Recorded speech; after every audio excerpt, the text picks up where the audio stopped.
Courtney, welcome to the podcast. Thank you so much for having me. We're recording this on a kind of a pretty important day. Yeah. Do you want to tell our audience what's happening today? So this morning was a Senate hearing confirmation for RFK Jr.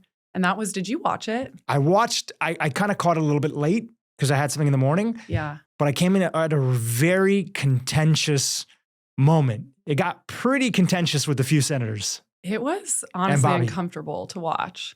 It was hard too. I don't know. I felt like he handled himself extremely well. Oh yeah. It just from the way that the senators were going after him, I don't know. It kind of broke my heart because I've been following his work for probably about 10 years now. Yeah, talk about it and talk about yourself in the context of it. If some people know, you've been part of the MAHA movement. You've been raising awareness. You went to Capitol Hill. Long before that, you've been a food advocate for a long time, helping people understand what's really in our food, sounding the alarm, why it needs to be a national conversation. But bring us up until this point. What's your role and how have you been involved with this movement? And what do you think about everything that's going on? Yeah, I mean, it's wild. I never thought I would find myself here. I mean, I was in school. So in 2011, I was getting my master's of science in nutrition. And around that time, I was finding the works of people like Vani Hari. We just brought her up, the food babe, Dr. Mark Hyman, Michael Pollan. And they were really trying to sound the alarm back then about what was happening with our food system. But largely it was being ignored, especially by our media and by our politicians. So I got very involved in it back then because I felt like the American people needed to know what was happening with their food. You know, we were blindly being poisoned. And even though when you feel like you're maybe making the right choices and making healthy choices, if you don't know how to navigate all this, like chances are you may not be. So I was so passionate about this. And then fast forward, I just ended up in this MAHA movement. But I've been doing this for about 15 years now. Like this isn't a trend thing that I've just been jumping onto. And I said this earlier that I have been following Bobby's work for about 10 years now. I love him. He's an environmental lawyer. He also was on the litigation team against Monsanto. It was a guy that was spraying the janitor. Yes, exactly. Yeah. The groundskeeper. And he got non-Hodgkin's lymphoma. And Bobby was very famously on that litigation team. And this is something that I'm incredibly passionate about that we can talk more about. The glyphosate thing is a really big issue. So watching that confirmation today and seeing these senators just rip into him and knowing that this man is taking bullets right now for the American people because he genuinely cares. He also said this. He said, I don't need to be here. I have a happy life. I have a happy family. I'm not getting anything out of this. He's like, it's not like I'm getting like a significant amount of money in this position. Like he's doing this because he cares, because he thinks that we need a reform in our healthcare system. And so seeing this pushback, and then I have been going hard on this online today, but if you go and you look at all the senators that are pushing back on him and they're making millions of dollars off of pharmaceutical companies. And that's the whole reason they're going after him, because they're all scared that it's going to be exposed. You know, if you look at the history of Bobby, it's like for a long time, he was a darling of the left because he was going after all these companies that were polluting the environment, the Hudson River, that were sort of using corporate capture as a way to skirt around regulation. And then, you know, we've gone through this big period where largely, you know, we've had this sort of legacy media is brought to you by Pfizer, brought to you by Merck, brought to you by all the pharmaceuticals. Yeah. And they have completely one-sided the conversation. It's, you know, anybody who's honest about his work or even he himself, sure, there might be some things that he hasn't gotten right fully, but it was an important part of the conversation or starting it. But the idea that we can't even have this conversation about the role of pharmaceutical companies in health and the role of big pharma and how it's shutting down so many things that were labeled as conspiracies later to found out as true, it's kind of nuts. Yeah. It's really nuts. Okay, so give me your hot take on what else you felt from today's hearing, and what's your gut instinct? Is he going to be confirmed? Is he not going to be confirmed? So I've kind of been going back and forth on this all day. I'm not really entirely sure. I have a lot of faith that he is going to get in there because I ultimately believe that the light outshines the dark. And I think we're dealing with a lot of darkness right now with the pharmaceutical companies that have overpowered the conversation in the media for a very long time. And I think enough people are waking up to it. I've also seen Twitter just absolutely exploding today with people just making all the connections with, oh, this senator was going hard after him because look at all these payments that they've been getting from, you know, X, Y, and Z pharmaceutical companies. So I think people are definitely waking up to it, and I'm hoping that these senators are feeling the pressure. The last couple of days, I've been urging everyone that is in my community to call their senators and put pressure on them to vote him in. And I've gotten several messages back from people saying, "Oh my God, they just said that their phone lines have been ringing off the hook all day, and that this is all people are calling in about right now. People really care about this. Same as you mentioned earlier, I went to Capitol Hill to the Senate for a nutrition roundtable that was hosted by Senator Ron Johnson, who was there today, back in September. Well, tell us what it was like. I mean, some of the videos from that have gone viral.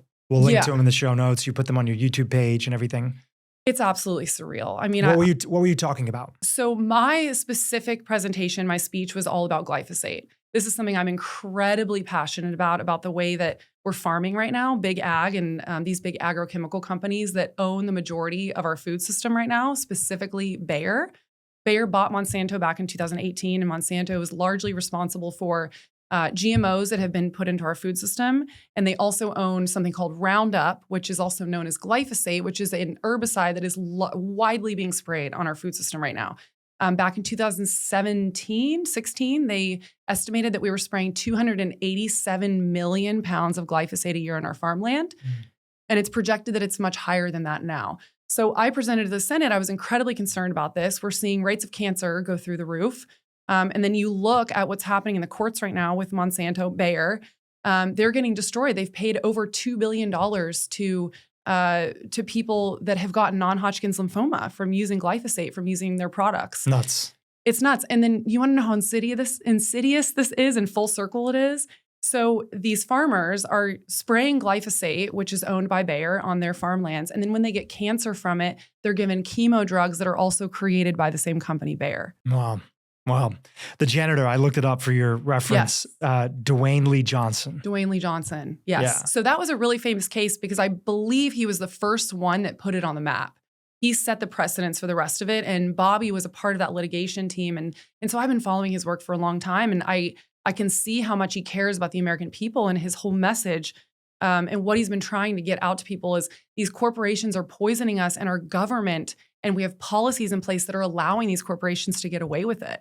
And he's just sitting up here now in front of the American people saying, I want to change this. We need to get these corporations out of the way so that we can actually have a true gold standard for real science, not science that's being paid for by these companies that have vested interest, and also so that we can get their vested interest out and stop poisoning our Americans. Because right now we're more concerned about profit than we are about the health of our human population. And it's crazy. Yeah. And I think, when you look at all these senators that are taking money from pharmaceutical companies, I would say that that's one piece of it. Another piece of it is just the general groupthink that you will get ostracized from this group if you go against it. And listen, that happens on the left, that happens on the right. That's the nature of politics that are there. But it's so tough in this moment when I think literally one of the quotes from him from the hearings today was like, this isn't a Republican issue. This isn't a Democrat issue. This is just something that we should all just care about. And it's made for interesting bedfellows. I have so many of my friends, regardless of their views on politics, especially the younger you get. I think the older you get, it's a little bit different. We'll talk about that in a second. But no matter how they think about so many things, they largely feel very hopeful and excited about the MAHA movement and the fact that there are people that are driving awareness, because so many of them are dealing with all sorts of stuff. They're dealing with, I can't tell you how many friends I have that are dealing with some version of infertility. I know, I was going to say the same thing. That's like up there. Number one, yeah. Right? And that's not putting it all on pharmaceutical companies. That's even just environmental toxins, xenoestrogens, microplastics, a whole host of things. For sure, there is the general movement that we have to acknowledge that, women and couples are having babies later on. Yeah. Right? That plays a role into that component too. Yeah. But something else is going on in the background and we don't fully understand the story. So infertility, autoimmune, right? I myself, I haven't even talked about this in the podcast that much, but last year I went in for an MRI, just like a standard sort of thing, like a whole body MRI scan. Actually, it was 2 years ago. And some stuff showed up and I actually it was with Pernuvo. I'm not affiliated with them, but we had the CEO on the podcast to talk about it. I had 2 little tiny brain lesions show up for me. And we couldn't tell at the time if they were inflamed or not because the scan was without contrast. So you don't see if they're inflamed, if they're not inflamed. So I talked to a bunch of functional medicine doctors that I work with, and they were like, hey, pay attention to this, take a look at it, monitor. So I was monitoring it. And I did some more scans later on and some information came back that I'm working with a great doctor here, knock on wood, I'm healthy, I don't have any symptoms. But I basically found out that I have some background autoimmune activity that's going on that led to some of these lesions. And it took me a whole investigation piece into it. And it's like, I'm healthy, I work out, I do other stuff. It's like, we found out there's a major environmental trigger and component that's there. So autoimmune stuff, infertility, a whole host of things that are going on. Like people, young people, or like everybody that I know, even healthy people, they're dealing with all sorts of shit. We have no idea the implications of everything that's going on. And we all got to like wake the fuck up. Yeah, it's interesting. The younger generation, I think, are really feeling pretty pissed off about this because they feel like the boomers have just poisoned all of us and allowed it to happen and then lied to us about it.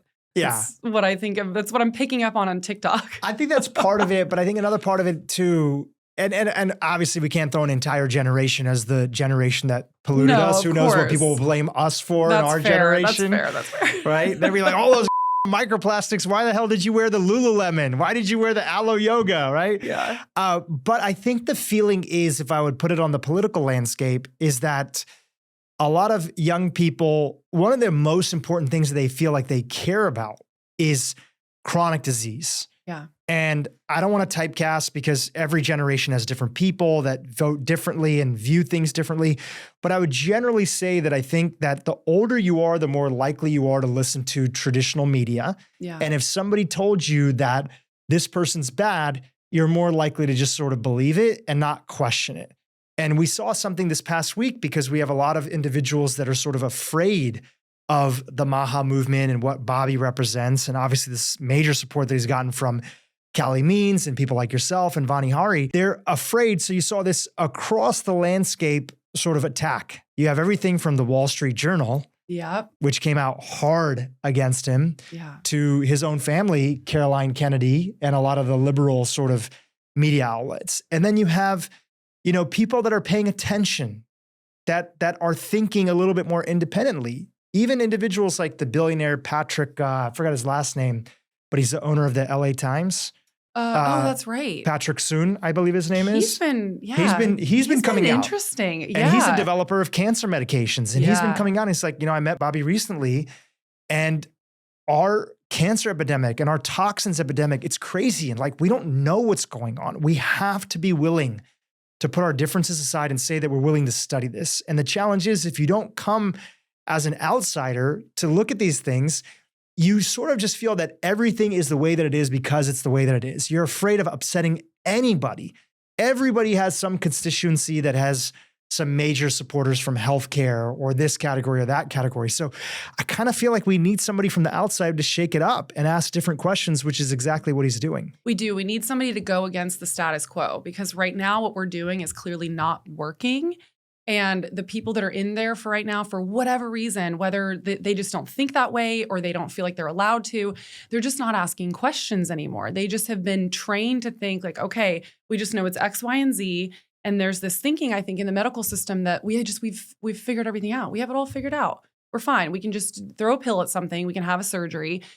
But in the medical system, we need a whole upheaval, because we need to go back to prevention. And we need to go back to, what is the root cause of this? Like, what is causing this in the first place? We shouldn't be thinking, oh, okay, well, now that we have this, let's just like throw this pill at there, or let's put all of our money and our research into, now you have the cancer, what do we do? Why aren't we putting all of our research into, can we prevent this in the first place?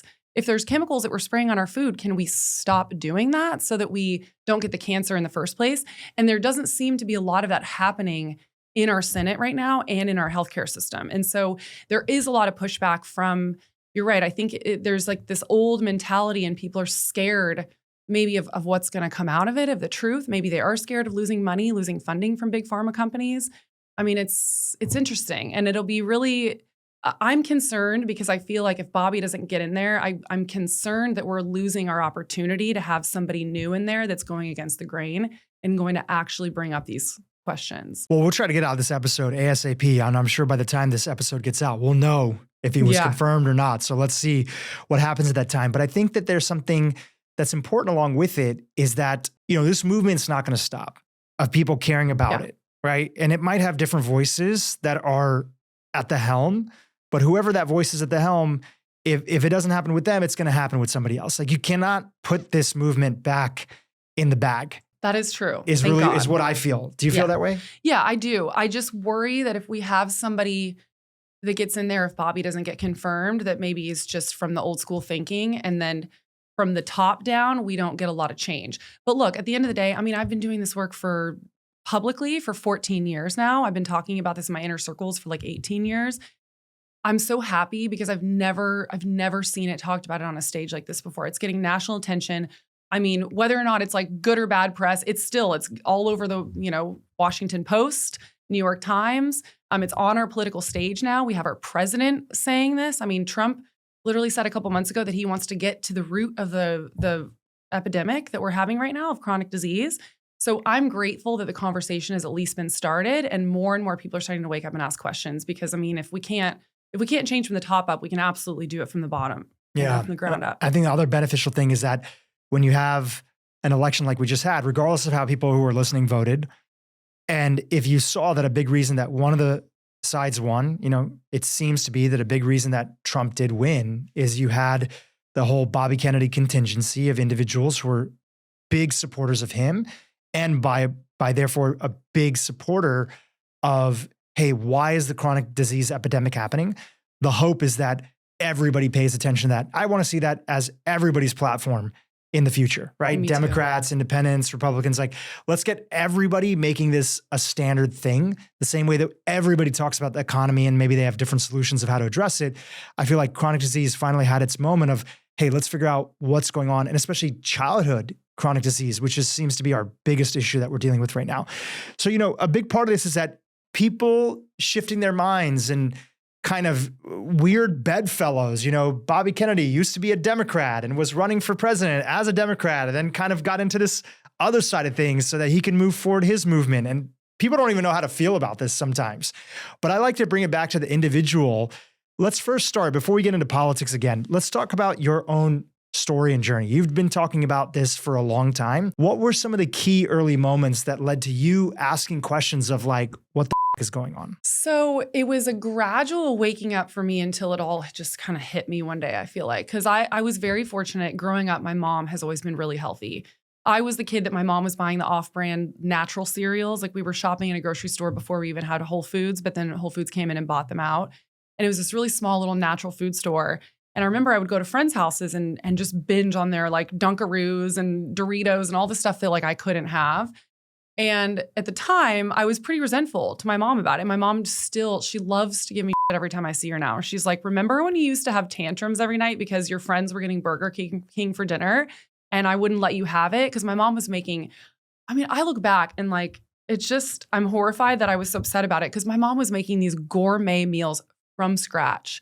I would literally sit on the counter and she would be cranking out homemade pasta and baking her own bread, which is my dream now. I wish I could go move in with her now, honestly. Shout out to your mom. Literally. So she was really on it and very, very early on. My mom told me in 2006, it's crazy that I remember the date, but I remember the year because she cut out a newspaper article and physically mailed it to me at my college dorm.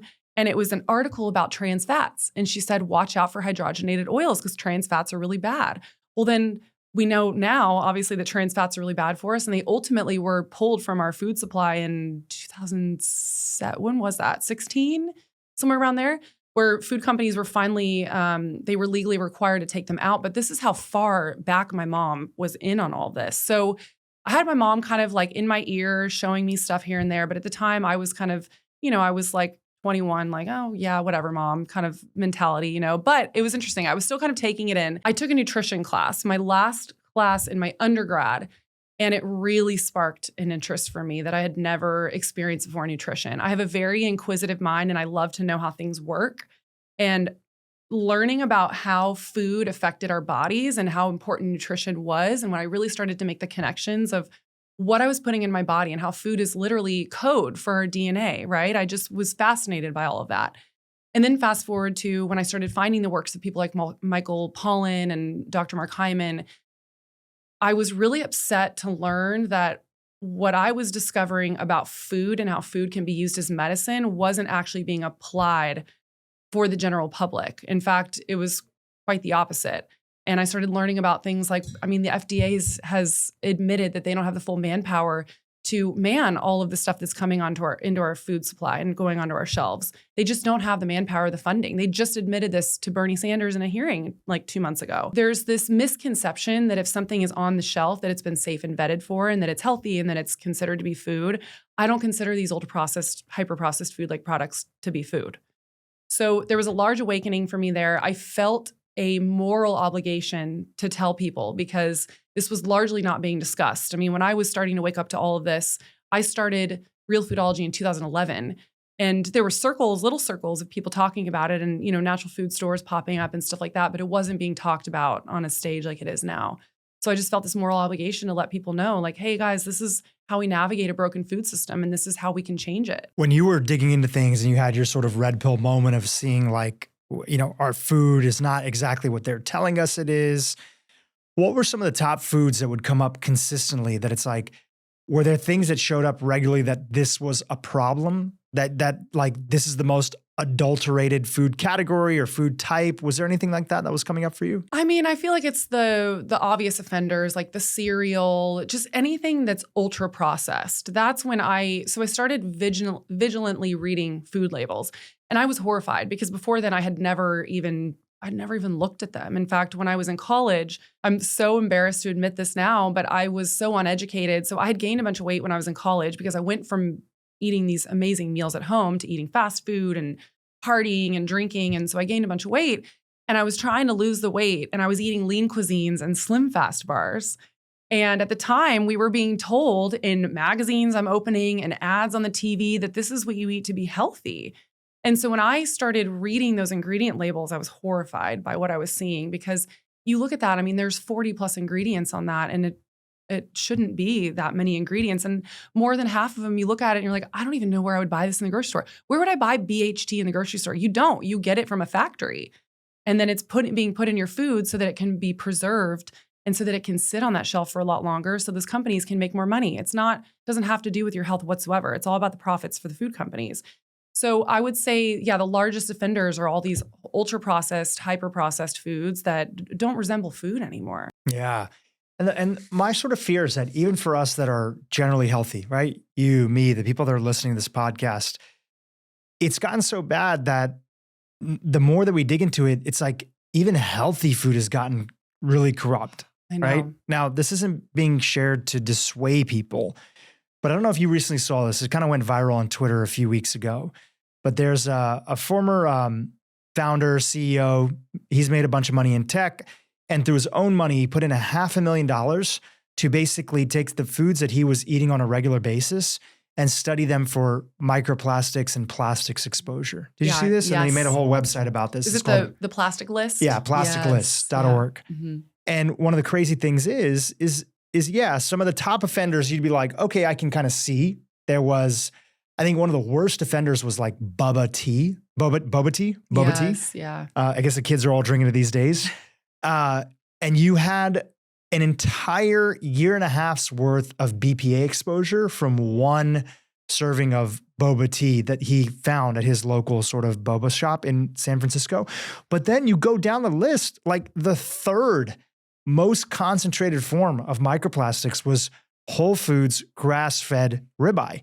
So I went down a whole rabbit hole on this and I'm like, why is it that grass-fed ribeye has all these plastics that are there? And I was searching on Twitter and Googling, and this one guy, he made this tweet that a bunch of people retweeted. He's like, look, I have a bunch of friends that are farmers. I'll link to it below. I'm paraphrasing. So, and we'll show an image on here. And a lot of the haystacks, he's like, a lot of the haystacks that are out there for a lot of these larger scale farms, they're all wrapped in this cellophane, this plastic wrap. And sometimes farmers will literally throw it out there on the field without even taking that plastic wrap off. I suppose is that the cows are basically eating the hay and they're being served with the cellophane on. Now, is it the industrial standards? But it really made me feel, because I'm not going to stop eating grass-fed beef or pasture-raised stuff. I mean, at the end of the day, you're just trying to make the right choices that are there for you. It made me feel like this problem is so bad, we actually have no clue how bad it is. And every year it's going to get worse. And even healthy companies, they don't know because we don't really even have standards. He even talks about on the website how difficult it was for them to come up with a standardizing methodology for testing for microplastics. Wow. Because not all labs have the capabilities. It's tough. So the fact that a guy is spending $500,000 of his own money to actually figure out what's going on in the foods that he's eating regularly, and there's plenty of other people that were on that list that are generally brands that are trying to do the right thing. And so I believe that people largely, is everybody that works at big food a bad person? No, it's just that the system has gotten so out of control and we've gotten so used to the way that things are.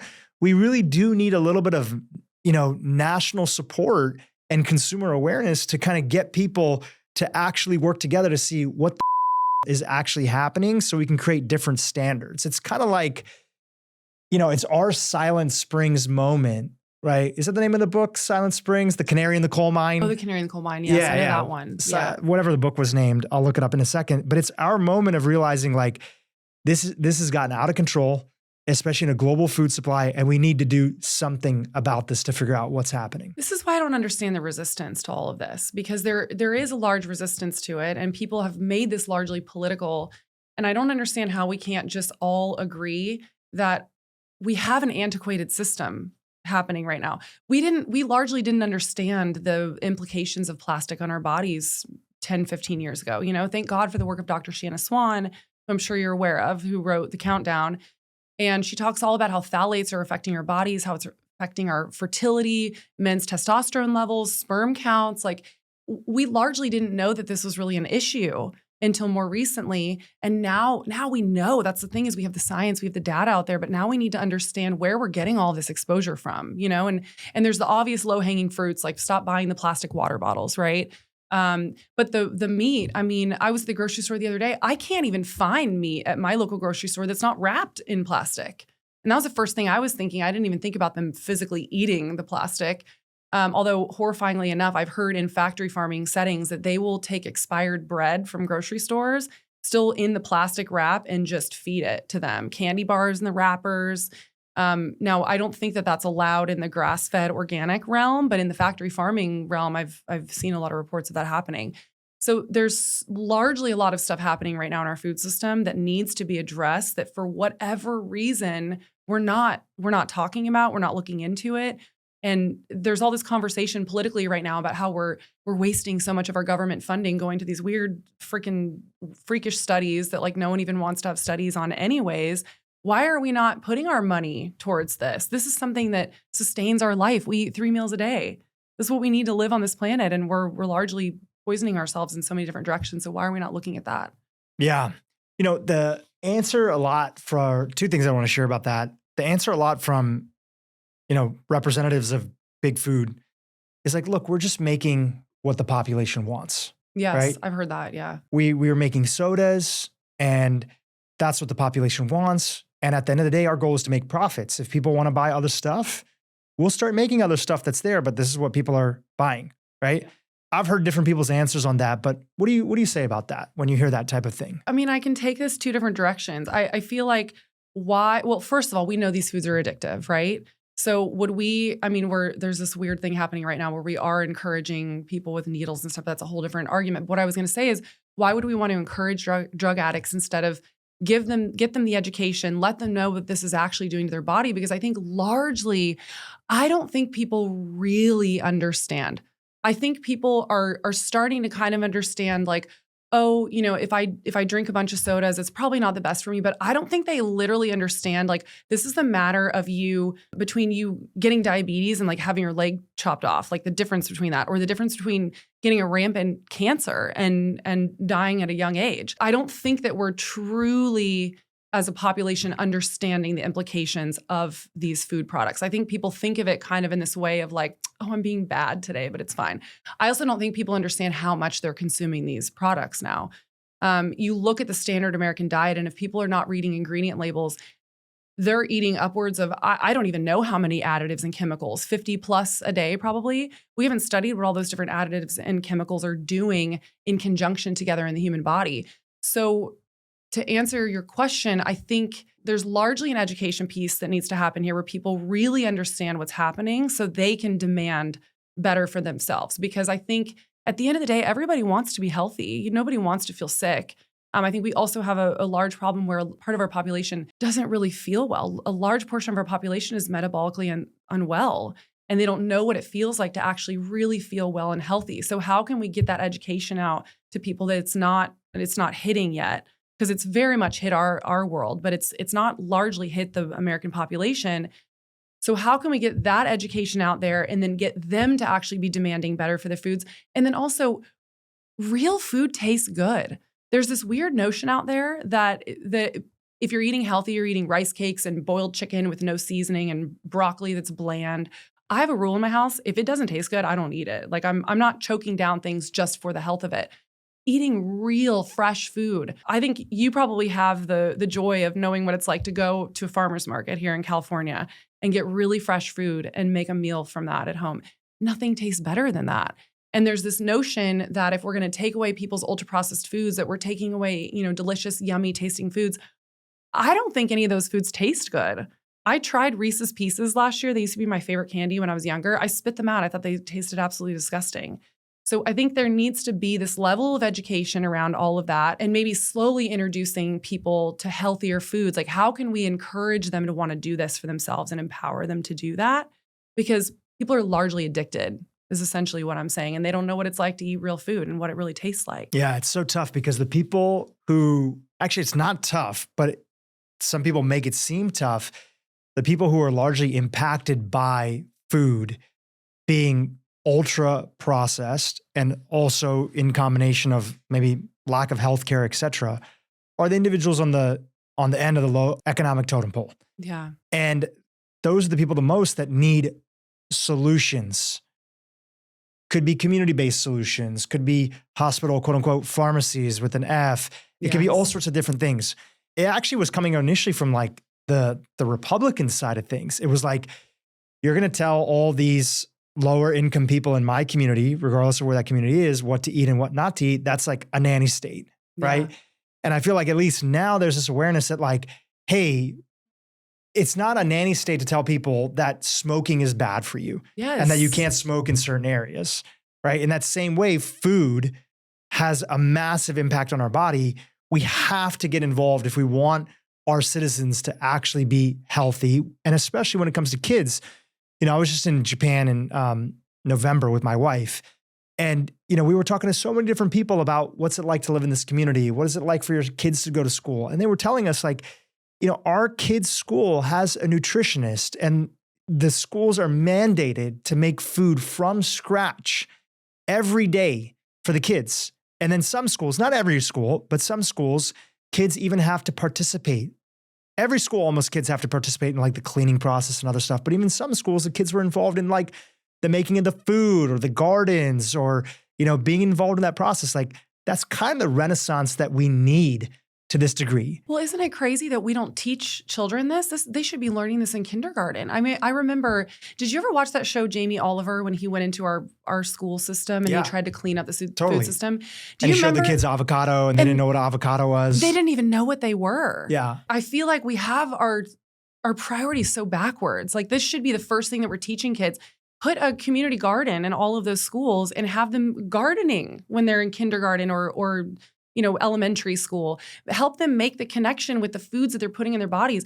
There is literally nothing more important because without your health, you have nothing. You're not going to be here anymore without your health. You also you're not going to have energy to show up for your life. Your body is not going to be functioning if you don't have your health. So why is this not our first priority and something that we teach kids at a young age? And then, I see these photos circulating all over like Twitter and Instagram. All the schools across the globe, like Italy, Japan, these kids are getting real food meals. And then you look at what our kids are getting and it's all white foods. It's like fried chicken tenders and mashed potatoes and like maybe a couple green peas that the kids are probably throwing away anyways.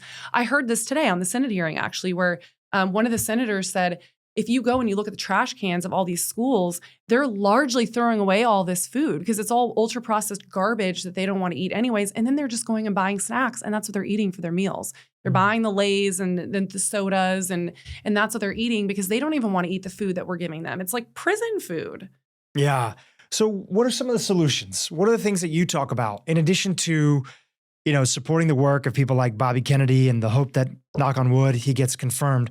What are some of the solutions that you talk about in this space? Well, first and foremost, we have to understand, at least right now, that our government is largely not taking care of this. So we have to be our own advocates. We have to be the CEOs of our own health. We have to be in control of what we can control. There's obviously a lot that we can't control. And if we're eating out, it's fine. Like I still eat out like a normal person and I try not to worry about it. But in your home, you completely control the groceries that come into your home. So I would say first and foremost, do your due diligence. If you live in a place where you have access to a farmer's market, my mom lives in San Antonio and she has a farmer that she drives like 30 minutes to meet a guy that comes into town to bring all of his meat in, a rancher. And so find things like that. There's so many communities now that have CSA boxes and farmers markets or ways that you can contact your farmers and figure out how you can actually get food from the source. So I would say first and foremost, yes, absolutely. Just take it in your own hands. If you have a kid and you're worried about what your kid is eating in school, start a group with your mom friends and start raising hell, because I know there's a lot. I get messages almost every single day from moms in my messages saying, I am horrified by what my kid is being fed in school. How do we fix this? Start creating little coalitions with your mom friends and demand change. We said this earlier, the senators are saying that if they hear enough about a problem and they realize that this is what people want, they are going to be forced to change or they will be voted out. They do listen to their people. They just don't think the people care because nobody's really raising alarm about it until recently. So get involved in the places that you can. If you're a nurse, start a coalition and try to change the food system in the hospital. The hospitals are horrifying. People go there because they're sick, wounded, healing, and then they're getting these ultra-processed fake foods loaded with sugar, loaded with preservatives. So there's a lot that we can do. And then I would say on a political level, start calling your senators, start emailing them, calling them. They listen to us. And the more that we raise alarm about this, the more they're going to realize that this is something that people actually really care about. You were saying earlier how it's hard for you to imagine that people would be against any of this, right? When I look at my friends that are still living very healthy lives, but were against either the MAHA movement or Bobby Kennedy or anything in that sort of classification, these were the things that came up. And I wanted to see if you dealt with this at all when you were sort of doing your advocacy work. The first thing is basically just, hey, the association to Trump. At one point in time, Bobby was running his own campaign and he was going for presidency himself. And through a combination of a bunch of different things, there was the awareness that this isn't going to fly because of being suppressed from speaking on the national stage and debates and other stuff like that. And it was like his campaign was at a crossroads of what do we do? And then there was the whole, meeting and connection and everything that happened. It sounds like Cali Means, maybe Don Jr., and eventually getting into sort of is there a coalition of the Trump community and, the MAHA movement that Bobby was starting. So the first thing that showed up was, how could you go for somebody like Trump with everything that he stands for, the people that were feeling in that lens? And largely, I would say that was coming from a community of individuals that largely felt that this election came down to women's rights and abortion access and that whole conversation that was happening there. Did you find yourself in the midst of that at all? Yes, I was getting it from personal level and then also online. I will say largely my community was actually pretty on board because it's funny that I sit here today and I'm considered to be somewhat political now because I've spoken in front of the Senate and I've really aligned myself with Bobby. But largely before that, I completely stayed out of the conversations. I never really wanted to have anything to do with politics. And in fact, I had my own kind of reckoning and come to Jesus moment because I lived in LA for the last decade. I've been a voting Democrat my whole adult life. I voted for Obama. I voted for Biden the last election. So I believe so much in this cause. And I also was listening very intently to what Bobby was saying. And I was also finding that to be true. And I'm not even sorry, but this is going to come across political, but this is what I believe to be true. Bobby very eloquently stated he felt like the party left him. He said, I don't recognize this party anymore. They're aligning themselves with war and they're aligning themselves with the corporations. And He's like, I feel like I haven't changed. And that's exactly my stance. None of my opinions have changed since I was voting for a Democrat. I'm anti-war. I'm anti-big pharma. I'm anti-large corporations meddling with us. And it feels as though the parties have shifted. And I'm not even taking a full stance on the right either, to be quite honest. I really consider myself to be living in the middle. But the way that I see this is that it's so funny because I was literally having a conversation with girlfriends about this today, because they're seeing all these people online right now being like, they agree with everything that Bobby says, but they're so scared to align themselves. So they were saying things online. There's this trend right now, people being like, well, I don't eat seed oils, but not in like the RFK Jr. way.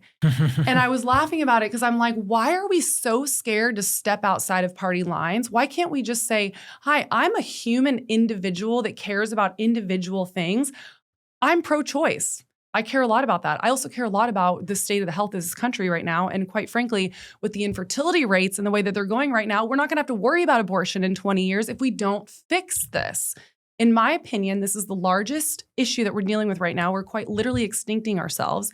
And if we don't figure it out and address it, we're not going to be here anymore to vote anyway. So in my opinion, this is not about politics. And I hate that everybody's making this about politics. And I understand why they are.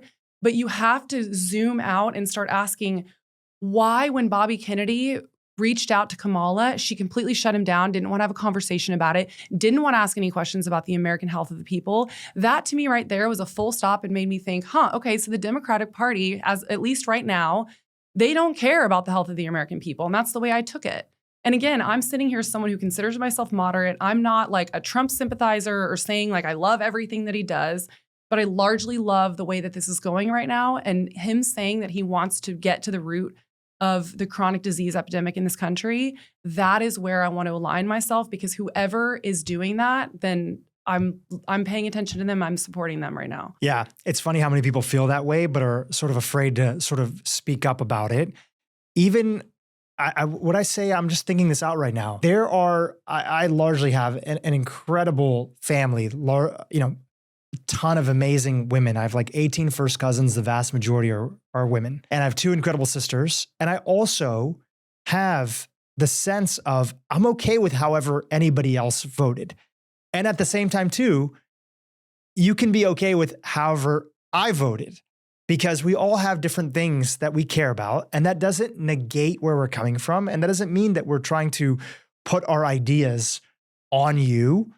And I think that largely we were sort of set up in these camps through the media of feeling like we can't have multiple parts to ourselves. There's a lot of people that vote for all sorts of different things as their main issue.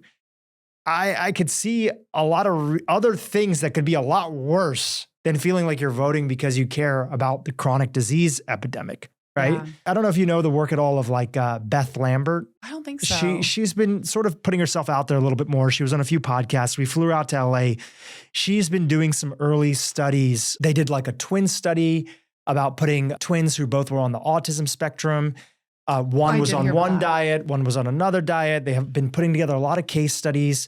I forgot the organization's name, but we'll put it in the show notes. We did a whole podcast interview with her. And I asked her the question. I said, what do you say to people who feel, because this is right before the election, that you're being played? This is like lip service. This is a president who now is in office, who's eating McDonald's and loves Coca-Cola and other stuff. And she's like, I don't care whoever's talking about it. And also too, if they go back on what they promised, you better believe that the moms that are out there are the first people that are going to speak up. Oh yeah. Right? Because they're not beholden to just a tribe because they feel like, oh, I'm a Republican or I'm a Democrat and I'm absolutely only going to vote with this group regardless of what they do. If they stop making progress on the things that we care about, we're going to be the first group to speak up about it. Exactly. If there was a weird swap and all of a sudden the Democrats are the one that are fighting for MAHA, great. Then I guess I'm a Democrat. Like I have no alliance to any political party. I just have alliance to my core beliefs and what I think are most important. That's it. And I just don't like that we have turned this now, because now what you're seeing, like, for example, when we saw in that Senate hearing today, Bobby is sitting there in front of them going, can we please put aside our political agendas here? This is about our children. This is about the future of this country. This is about addressing the chronic diseases. This is not about if you're left or you're right. Because look, I'm sorry, if you get cancer, it doesn't matter if you're Democrat or Republican. So how can we not all come together on this and all decide? Because we could be so much stronger and smarter and figure out things so much faster if we just stopped infighting about the political, well, you believe in this and we believe in that. It's like, okay, well, can we at least agree on this one thing and address that? For you on a personal level, what was the response like to your testifying at that Senate hearing on Capitol Hill? Actually, what was the formal title for what the event that you spoke at? A second opinion on nutrition. It was a roundtable hosted by Senator Ron Johnson. Yeah. Got it. What was it like to talk there? And then what was the response like? Publicly, or do you mean like in my circles? Publicly, like what kind of people reached out to you? Privately, what kind of people reached out to you? I mean, that was a really surreal experience. It felt like everything I had been working hard for the last 14 years was finally starting to get recognized. And, let me say too, the first 7 years, I think I was doing real Foodology. I wasn't making a dime. In fact, I laugh about it now because it was never my intention to ever become a career. I just was passionate about it. And then all of a sudden was like, oh, I'm putting a lot of time and effort into this. How can I actually make this a job? So it was surreal because it felt like all of the work that I've been doing for the last 14 years was finally starting to get recognition. And it's not about me. It's just the message was getting recognition and actually people were paying attention to it. It was so validating to hear our US Senator sit there on a public stage and say, why are we not asking these questions? Why are we not addressing this? Why does Japan have a 3% obesity rate? And then we have a 74% obesity rate in American adults and then 50% in our children? So it was surreal. And then I got out of it and the videos went viral, which was amazing because I want people to understand what's happening with Monsanto and glyphosate. My phone was getting blown up. It was funny. I've had so many friends because, I've been doing this for so long that, like I said, this wasn't even always my career. I just was in my circles. I was kind of known as the a little bit crazy about nutrition kind of thing. People would always make fun of me for it, where they'd just be like, oh my God, Courtney's drinking her almond milk and buying organic food and lecturing us about all of it or whatever. And I was getting a lot of texts from people being like, wow, you have stuck with this for a really long time and you're finally getting your message out there and it's really cool to see. So it was awesome. Yeah. Talk about some of the other people that were part of that. And, it sounds like you guys you've known some of them and you've become friends with some of them as well too. I know Food Babe was there, Max Gavir, Will Cole. Are you guys in touch on a regular basis to continue to spread this forward? Yeah, it's awesome. We have a group chat going where we keep each other up to date on everything, which is really fun and cool. We all kind of motivate each other and it's awesome. Yeah, so Will was a friend of mine. Max Gavir was a friend of mine. I met some amazing people. I had the pleasure of meeting Michaela Peterson and Jordan Peterson, which was surreal. I think Jordan is amazing. And I love what Michaela's doing. It's cool because now it feels like it's so funny because I feel like this work I've been doing alone for so long. I've known people in the space, right? I've had a lot of friends in the space just from living in LA and doing podcasts and stuff like that. But it largely felt like I was doing this kind of alone for a long time, just because a lot of the work we do is videos and trying to get the word out and educating people or my podcast is largely alone. So it's cool to feel like you have this kind of tight knit group now that we all have the same goals in mind and we're all helping each other and propping each other up. And it's cool. It's fun. Well, sometimes people look at this and they're like, okay, these things are nice, but what is really the action? And already there's been some action. The Biden administration before they left office felt so much pressure by this focus and movement and everything that's happening that largely Bobby Kennedy put the spotlight on, but that individuals like you, Vani Hari, have been doing for years. That actually before he left office, Red 40 was banned. Can you talk about that a little bit? That one's really funny. And it's interesting because we've gotten a little bit of pushback on that even too. And I'll explain all the ins and outs of that. Red 3 was just the lowest hanging fruit. It's been banned. Was it Red 3 they banned it was Red 3. Okay, got it. Red 3. So there's been a lot of pushback from people saying, well, Red 40 is so much worse. It's so much more ubiquitous. It's in many more foods. Yes, all of that is true. Red 3 was just a very easy, low-hanging fruit that they could immediately be like, okay, we know this. We've already banned this. They banned this 30 years ago in cosmetics because there's a link to cancer. Why it ever ended up in our food, I don't know. But this is a perfect example of the competence, if you want to say, of what's happening with our food policies right now. I think it largely was passed through because Bernie Sanders had a Senate hearing with the FDA and they sat down in front of him. I mean, he was grilling them. It was honestly amazing to watch. Yeah, he showed up really strong. He showed up really strong and it was really awesome. And it made me so happy. And they admitted, they said, we don't have the funding. We don't have the manpower. They admitted that we are largely behind in our research compared to other countries like the EU. And what I want to know is, well, why can't we just look at the research the EU has done? I mean, the EU, there's a warning label on foods that contain Red 40 or any of these dyes if they're in the UK or in places like Sweden. So I think there's just a low-hanging fruit. That was an easy one for them to just be like, okay, we're gonna ban that. But the fact that they did it yes. was a pretty big deal. For an outgoing president, and all that stuff and the awareness that Bernie Sanders created, like that was a huge deal. And it would have only come, because there was pressure for sure from all the people that were, doing the work that they were doing, including yourself. It should give everyone listening hope because it showed us that if we put enough pressure on them that we can start getting this stuff recognized and actually addressed. So the hope is that now that they've done Red 3, that they're going to start looking at the other ones like Red 40, Yellow 5, all these other dyes. I mean, those are all so easy anyways. They serve no nutritional value whatsoever. They're simply there to make the foods look more appetizing. And they've admitted that they know that they're more addictive for kids because the kids love the bright colors. So that's an easy one. I think the harder ones are going to be the glyphosate and some of these preservatives and additives. Yeah, I'm sure you saw it firsthand because you're in it. But inside of the larger health community, which people have a lot of different opinions inside of that group and community, as they should. Hey, this isn't going to do jack shit for people's health, right? I'm sure you saw that criticism of people that were out there, right? And I'll tell you my thoughts on it, and I'd love to hear your thoughts, is like, we actually have no idea how all these chemicals combine together. And largely, if you're an individual that's getting a lot of Red 3 in your diet, you probably have other dyes. So this is really a momentum conversation. Can you build enough momentum that even the people at the agency start to feel like, hey, look, we're doing something and we should be taking a look at it.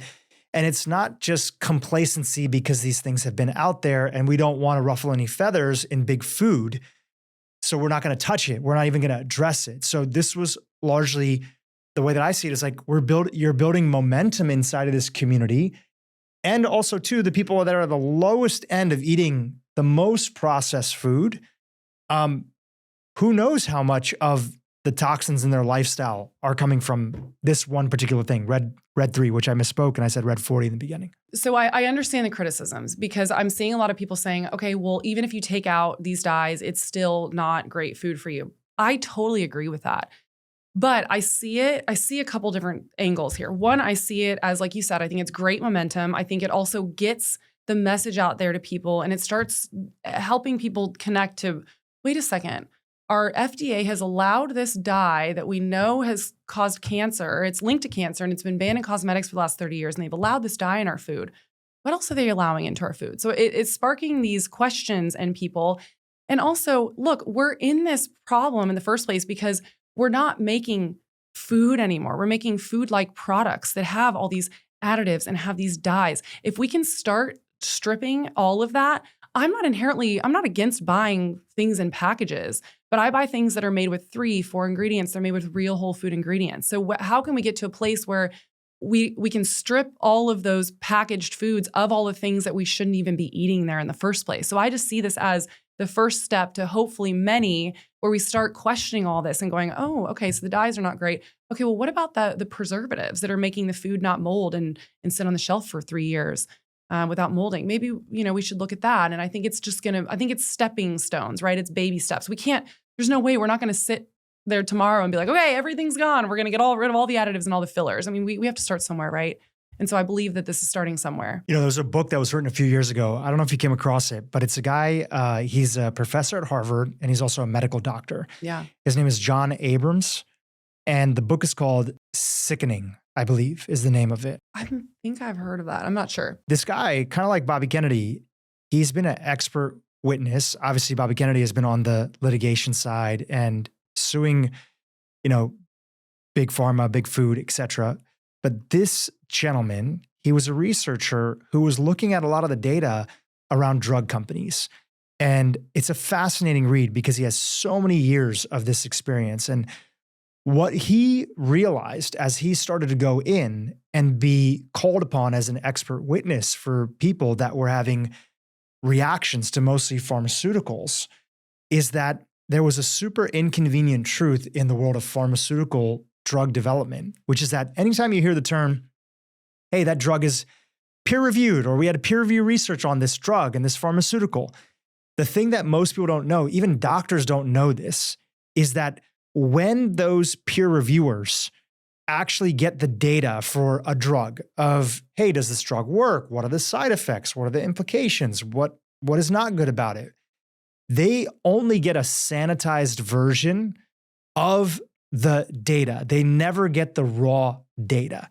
So this was something that came up in the beginning of COVID, which was when the vaccines first were being rolled out.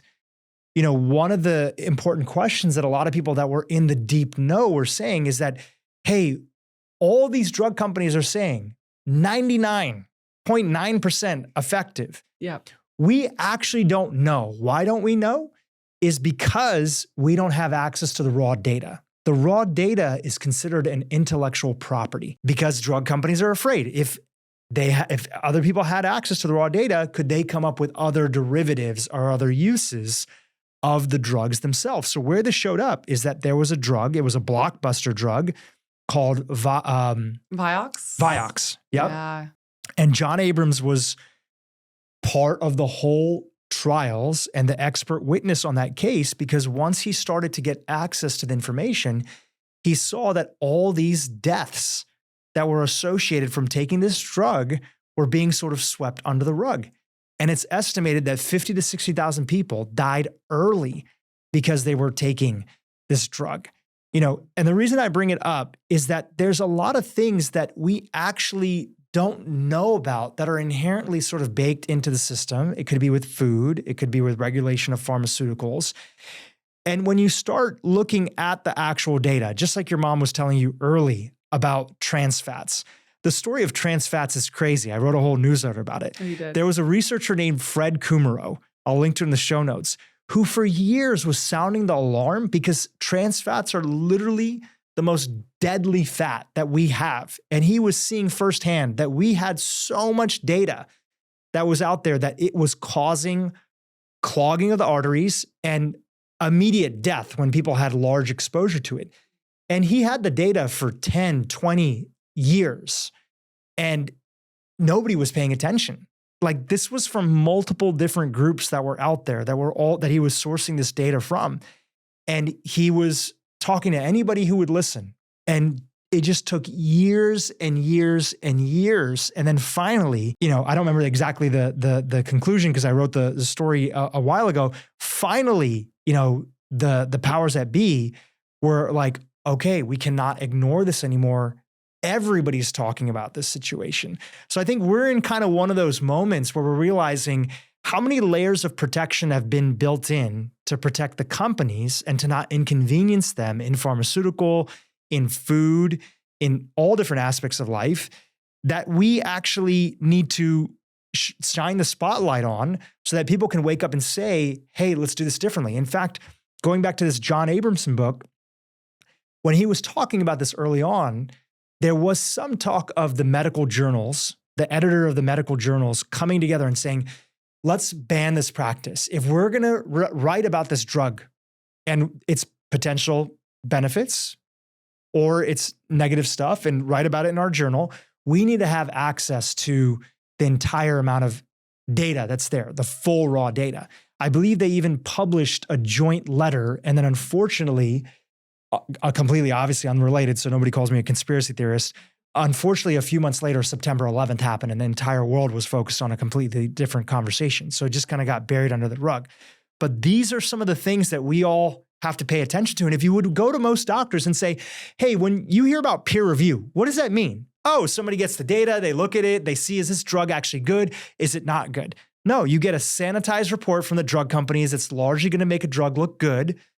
And you are going to be writing your review based on that data, right? I think anybody who actually knows that that was the case of how it was happening would say, something doesn't sound right about that situation. It's also wild because it sounds conspiratorial. I woke up to this during COVID too, where I was learning about if if they were doing trials on these vaccines and they would have like an adverse event, then they would just push that person out of the trials. And then they just wouldn't even count it as part of their data, is what I was hearing. And largely, that's all, pretty much everything that was considered conspiracy during COVID has all largely been proven as fact now. There's also a really interesting statistic that I think, everyone holds science on this pedestal, right? Of like, it's almost become this like cult and this religion. Well, we forget that on average, it takes about 17 years for the science to catch up to what we already logically know to be true. So when everybody's saying, oh, we need the data, we need the science to back it up, well, sometimes we just don't have it yet because we haven't finished studying it. Or there's things that we logically know to be true and it takes 17 years for it to catch up to it. So we're not always going to have data right away, but I don't understand how we've gotten so far from this notion of common sense that now we need a study just to prove things that we oftentimes already know intuitively or as common sense. And look, I'm a huge proponent for science. I'm not sitting here bashing science. We have to understand what the process is. And when you start learning things and you start diving into really complex things, for example, like how the human body works, you realize that largely we don't really actually know that much. And we're learning things all the time. And that's cool. And that's a beautiful thing. And the beautiful thing about science is you learn one thing and then maybe 15 years later you learn, oh, we were actually not entirely correct about that. And we need to, rewrite that and correct that. And so science is ever changing as we learn new things and we're constantly learning new things. And I think we forget that. Well, this is a special moment and I feel like there's an opportunity that's here and you've been a huge part of that, moment that's there, and you and your friends and even a lot of our listeners who have been paying attention to this topic for years. And even if you're not vocal about it, you care about this topic, you've been sharing podcast episodes with people, like it's crazy how mainstream health has gotten. Everybody is focused on health. And unfortunately, it's a big part of that is because so many people are sick and hurting and have all sorts of childhood diseases that are out there. But it really feels like this is an opportunity to like change things around. So I feel really excited. So for you, what do you feel like is next with the stuff that you want to talk about? You've mentioned your podcast and your brand a couple of times, but just explain a little bit your sort of world and what you're involved in right now. Yeah, so I'm the host of the Real Foodology podcast. I've been doing that in September, it'll be 5 years. I'm so grateful for that. That's a large portion of my work because it's how I'm actually able to sit down. And conversations like this are so important because it's hard to get everything you need to get out in a 60-second video on Instagram, And so I love to sit down and talk about all the ins and outs and the nuances of everything so people can really understand where you're coming from and also understand what you're talking about.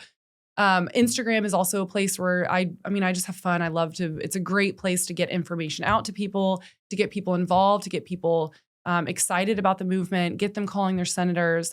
So it's largely what I'm doing. And I'm also working on a book right now. I'm currently writing my book proposal right now. Amazing. Anything that you can kind of share with us high level, or you want to keep it close to the chest until you're ready to put it out there? I'm not sure if I'm allowed to say this, but I'll say it anyways. It's not really giving anything away, but essentially I'm largely talking about what I do every day on my Instagram, but telling the full picture. So I want people to understand what happened, how we got to this place, what the policies look like now versus like how we need to shift.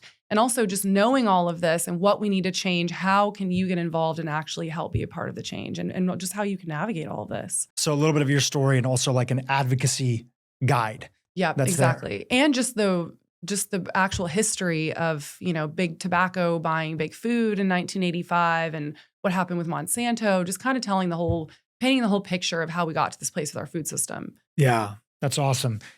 I feel like the more awareness and long format podcasts have been a big part of this conversation, the more awareness that people have, the more that this thing, we're not waiting for somebody to cover it on like the nightly news. There's only so much stuff that you can cover on the nightly news. And also there's only so much stuff you can cover on like a short social media clip. So like shout out to all the people that get their information from podcasts, or podcasts are part of how they get information, because a lot of these conversations wouldn't be happening without, podcasts and these long format opportunities. Yeah, it's exciting. It's an exciting time. It's cool. I don't know how this will land for people, but I found this super interesting. For the first time, the White House press secretary is opening up their doors to podcasters and content creators. I saw that. I thought it was amazing. I saw all these comments of people saying, "Oh, great! Now, I don't know, everybody's saying that it's just going to make the information worse. But in my opinion, I'm like, we've been lied to so much by our media companies. I'm shocked that anyone even believes them anymore. And so we're kind of forced to now have other people tell the truth of what actually is happening. So I thought it was cool and I thought it was a big win. Yeah, it's just another perspective. I think anytime any group of people, and this can happen even in our space of wellness, right? Everybody is capable of falling into groupthink, and you only look at things one way. And anytime you get a different voice, a diversity of thought in there to look at things in a different perspective, there were so many journalists that said that they wanted to explore the origins of COVID. There's even in sort of NIH funding, I've had many researchers that have been on this podcast, this was during the pandemic, that were very honest with me and said, listen, I'm here to talk about this, but don't ask me about these topics because it can jeopardize my funding. If my colleagues see it, and it's a very competitive space in academia, and you're asking me about this taboo topic, even if I have, nuanced thoughts about it, it could put me in a bind in a situation where all of a sudden I'm not able to do the research that's there, which I'm empathetic towards. For right? sure. I'm empathetic towards people in that situation. So anybody can get involved in groupthink and get into a situation where they feel like they're worried about questioning certain items. And so anytime you bring in a diversity of thought, people from different, backgrounds or experiences, all of a sudden, I think you open up the conversation a little bit further. Yeah, for sure. Well, and you have to think about it too. Like a lot of these people that, let's just say CNN for the sake of it. I'm not pinpointing them because they're all doing this. But, they're all getting their funding from Big Pharma. They're largely getting their funding. All these large media companies are getting a lot of funding from Big Pharma. So, of course, they're not going to be able to tell the full truth. So we need to get other people in there that are unbiased, that are not getting paid by any company to say anything other than just simply what the facts are and what the truth is. I saw this. It was kind of funny. Joe Rogan, I think, tweeted the other day that CNN's, did you see this CEO of the year? No, I didn't. Okay, so CNN has a CEO of the year. And guess who it was? Who was it? It was the CEO of Pfizer. Of course it was. It was the CEO of the year. That's a little ironic, a little funny. And then I'm sure everyone listening has seen this, but the whole compilation of the brought to you by Pfizer, brought to you by Pfizer. Which also, Fox is a part of that too. Oh yeah, right? all of them. That's what I'm saying. It's not just CNN. I just was using them. Yeah, they're all doing it. Yeah. They're all taking funding. Well, I'm super excited. This podcast will hopefully come out in a couple days. We'll see what's going on with Bobby Kennedy, the MAHA movement. Regardless of what happens, I feel so hopeful, but the wish and the hope is that he can actually move forward, which I know there's a lot of people that are listening today in my audience, just like I'm sure you have an audience, that view things differently. And they may feel that Bobby in particular, that he's a threat to things. I will put, one that's came up during the hearings that's been circulating a lot on social media as well, is people are blaming him for this measles outbreak that happened in, I believe it was Samoa. And which actually had nothing to do with him, by the way. Nothing to do with him. And a great article that was written on this that walks through the exact timeline and a video to accompany it is Dr. Vinay Prasad, who is somebody who is a major vaccine advocate, who's come out largely endorsing Bobby because there are a lot of corruption aspects to the way that research is conducted. So if that's something that you believed in, I would watch that video and he will walk you through the timeline and help you understand a little bit. But again, I think zooming out larger than that, we can learn from each other and we don't have to agree on everything. But if you've made it this far in this conversation, I applaud you, because sometimes the most uncomfortable thing is, and I've done it many times in my own life, is listening to a different perspective and seeing that maybe actually these beliefs that you had about something, you don't actually believe that way anymore. I've had many of those moments. I'm sure you've had many of those moments yourself. Yes. Right? Oh my gosh, a lot. On all sorts of stuff. I've changed my mind on how I approach food. I largely was super into plant-based and— Me too. Right? Coming from the world of, I was doing a strict raw food diet for 6 years. Oh my God. Right? I don't know how you did that. I was vegetarian for 5 and I tried to dabble in the raw world, but I could never fully go raw. Yeah. So there's so many things that I tried that I changed my mind on, and you evolve and you grow and you get into different aspects. And I would hope that for anybody. I don't want anybody to be, including myself, stuck to any one perspective. So if you've made it this far in this conversation, I applaud you. Courtney, let's leave the audience with some actionable takeaways about some things that might be topical and relevant to what we're going on right now. You used to live in LA. right now, a big conversation in LA where I live is, people talking about air quality, which isn't just an issue because of the fires. Yeah. It's an issue sort of all over. We've had individuals that have come on this podcast like Dr. Ray Dorsey, who is a researcher, one of the top researchers into Parkinson's disease. And he's been sounding the alarm that air quality seems to be a major contributor to Parkinson's disease, in addition to tetrachlorohydrin, which is a common dry cleaning agent, as well as pesticides that are there. In fact, Bobby Kennedy was on the Senate hearing today talking about how he was chatting with, I don't know if it was him or a senator, I can't remember who it was. They were talking about how a bunch of farmers have been getting Parkinson's disease. In fact, Terry Walls, do you know Terry Walls? I do, She grew up on a farm. I don't know her personally. She's a medical doctor who developed an autoimmune condition, progressive MS, super bad case of MS. And she feels that a huge part of that was literally her exposure to pesticides her entire life. She used to take her hand, roll up her sleeve, and go into a bucket of pesticides and mix it with her hands on the farm. Oh, that makes me feel sick. Yeah. So, we're waking up to the toxic sort of air crisis that's going on, even if you're not being exposed to wildfires. Any tips that you want to share with the audience that are related to that category? I mean, so there's a couple really easy ones depending on your budget, but I would say get a really good air filter. I have an air filter in every room in my house. And if you're lucky to do that, at least just get one really good one. I love Jasper. They're a little bit more expensive. There's also another brand called Air Doctor that I love. There's a lot of great ones out there. Those are just the ones I've looked into. So do your own research, find a really good air filter. The EPA is also saying that our indoor air is even more toxic than our outdoor air. And it's a combination of, cooking, you're doing candles, burning candles, the off-gassing of all your furniture. And then on top of that, you think about how many hours a day you spend in your house, right? So get a good air filter, make sure that it's a good one. And hopefully you can invest in one that will last you a long time. Water filter is also a really good one. Water quality is a huge one that we need to be worried about. There's so much of pesticides are getting in there, heavy metals, pharmaceutical drugs, everything. So fluoride. Yep, fluoride, which hopefully Bobby's going to address if we get him in there. But yeah, there's a lot of concern with that too. And then also, I tell people look, we need to control what we can control, but don't live in fear, because if you're living in fear and anxiety, that's also not going to serve you. And also we're here to live. We're here to live our lives. So do the things that you can control, and then trust that you're doing the best that you can. Our bodies are also really resilient. And then get a sauna if you can afford it. If you can't afford a sauna, draw a really hot bath, put Epsom salts in there, make it to where you're going to get a good sweat, and do that a couple times a week. Or honestly, just exercise every day, because it gets your lymphatic system moving. Your lymphatic system is like the sewage system of your body. It's going to sweat out. You're going to sweat out all the toxins, get them out.